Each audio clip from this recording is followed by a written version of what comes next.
வங்கக்கடலில் புயல் உருவாகியிருக்கக்கூடிய நிலையில் தமிழ்நாட்டின் சில மாவட்டங்களுக்கு வரும் 29, 30 ஆகிய தேதிகளில் ரெட் அலர்ட் எச்சரிக்கை விடுக்கப்பட்டிருக்கிறது. இந்த நிலையில் வடகிழக்கு பருவமழையை எதிர்கொள்ள மேற்கொள்ள வேண்டிய நடவடிக்கைகள் தொடர்பாக முதலமைச்சர் இன்றைய தினம் ஆலோசனை கூட்டம் நடத்தினார்.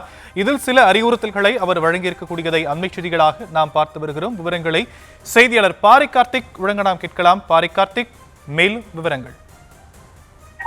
வணக்கம். தமிழ்நாடு முதலமைச்சர் திரு மு.க.ஸ்டாலின் அவர்கள் தலைமையில் தற்போது தலைமைச் செயலகத்தில் ஆலோசனை கூட்டம் நடைபெற்றது. வடகிழக்கு பருவமழை தமிழகத்தில் தீவிரமடைந்திருக்கக்கூடிய ஒரு நிலையில் தற்போது இந்த ஆலோசனை கூட்டத்தில் வருவாய்த்துறை அமைச்சர் உள்ளிட்ட அதிகாரிகள் இந்த கூட்டத்தில் பங்கேற்று வருகிறார்கள். அப்போது வடகிழக்கு பருவமழை டெல்டா உள்ளிட்ட மாவட்டங்களில் நாளைய தினம் ரெட் அலர்ட்டும், நாளை மறுதினம் சென்னை உள்ளிட்ட மாவட்டங்களுக்கு ஆரஞ்சு அலர்ட்டும் விடப்பட்டிருக்கும் நிலையில் மழைக்கால முன்னெச்சரிக்கை நடவடிக்கை என்னவெல்லாம் எடுக்கலாம், குறிப்பாக மாநகராட்சி மற்றும் நகராட்சி என பிரித்தும், அதே போல கிராமப்புற ஊராட்சிகள் என பிரித்தும் எங்கெல்லாம் தண்ணீர் இருக்கிறது, கடந்த காலங்களில் அதாவது கடந்த கால மழையின் போது படிப்பினை அடிப்படையில் எங்கெல்லாம் மழை நின்றதோ அங்கு கூடுதலாக பொதுமக்கள் அங்கிருந்து மாற்றப்பட்டு மேடான இடங்களுக்கு கொண்டு செல்கிறோம்.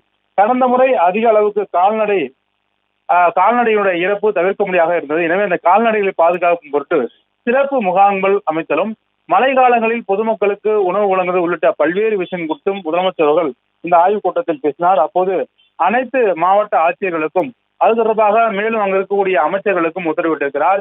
உடனடியாக அந்தந்த அமைச்சர்கள் அங்கு இருக்கக்கூடிய மாவட்ட நிர்வாகத்தோடு பணியை மேற்கொள்ள வேண்டும் என்றும், மழை காலங்களில் பொதுமக்கள் எந்த விதத்திலும் பாதிப்பு ஏற்படுத்தக்கூடாத வண்ணம் பார்த்துக் கொள்ள வேண்டும் என்றும் முதலமைச்சர் அவர்கள் அவர்களுக்கு உத்தரவிட்டிருக்கிறார்.